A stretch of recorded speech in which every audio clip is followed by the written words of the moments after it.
Do you love your wife? Yes. Prove it. Like, what's the metric? Give me the number that helps me know, right? Because when you met her, you didn't love her. Now you love her, right? Tell me the day the love happened. It's an impossible question. But it's not that it doesn't exist, it's that it's much easier to prove over time, right?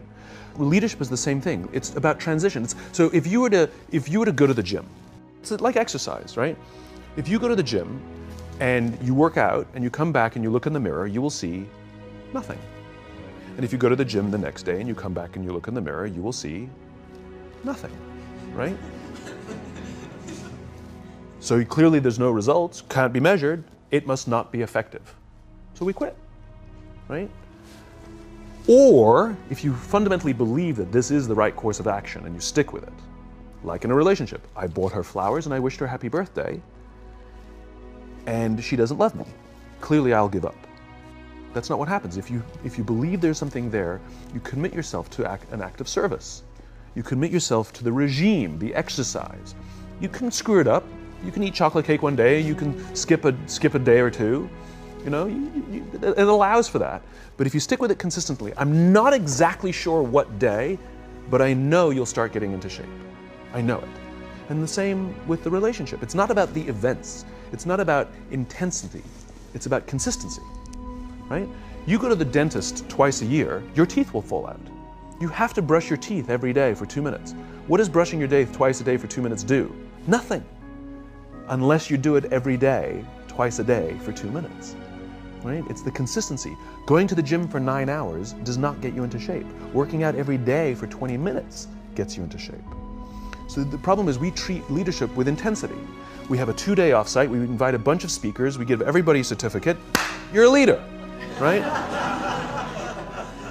Those things are like going to the dentist. They're very important, they're good for reminding us or getting us back on track, learning new lessons, but it's the daily practice of all the monotonous, little, boring things like brushing your teeth that matter the most. She didn't fall in love with you because you remembered her birthday and bought her flowers on Valentine's Day. She fell in love with you because when you woke up in the morning, you said good morning to her before you checked your phone. She fell in love with you because when you went to the fridge to get yourself a drink, you got her one without even asking. She fell in love with you because when you had an amazing day at work and she came home and she had a terrible day at work, you didn't say, yeah, but let me tell you about my day. You sat and listened to her awful day and you didn't say a thing about your amazing day. This is why she fell in love with you. I can't tell you exactly what day, and it was no particular thing you did. It was the accumulation of all of those little things that she woke up one day and as if she pressed a button, she goes, I love him, right? Leadership is exactly the same. There's no event. There's no thing I can tell you you have to do that your people will trust you. It just doesn't work that way. It's an accumulation of lots and lots of little things that anyone by themselves is innocuous and useless. Literally, pointless by themselves. People will look at little things that are good leadership practices and say, that won't work, and you're absolutely right. But if you do it consistently, and you do it in combination with lots of other little things, like saying good morning to someone, that looking them in the eye. My friend George, who's a 3-star general in the Marine Corps, he says his test for leadership, and I love this, he goes, his test for a good leader is if you ask somebody how their day is going, you actually care about the answer. The number of times we're walking to a meeting, we're rushing, we go, how are you? Not good, I got to get to you later, I'm late for a meeting. If you ask the question, you were standing there and you were listening to the answer. It's those little innocuous things that you do over and over and over and over that people will say, I love my job. Not I like my job. I like my job means, yeah, the challenge is great, they pay me well, I like the people.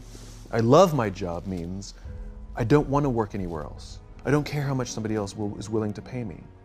I'm devoted to the people here, and I care desperately about the people here as if they were my family. In business, we have colleagues and coworkers. In the military, they have brothers and sisters.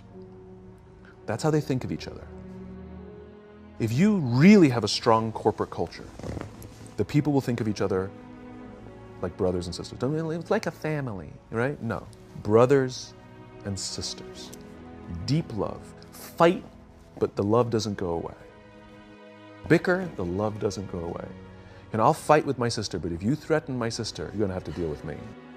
Right? We'll fight internally, we'll bicker with each other, but nobody's going to hurt each other. And if anything from the outside shows up, you're looking at a unified front. Brothers and sisters. Now, how do you create brothers and sisters out of strangers? Common beliefs, common values.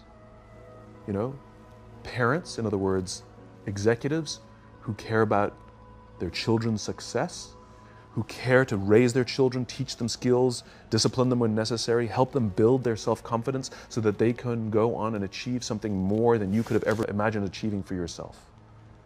That's leadership.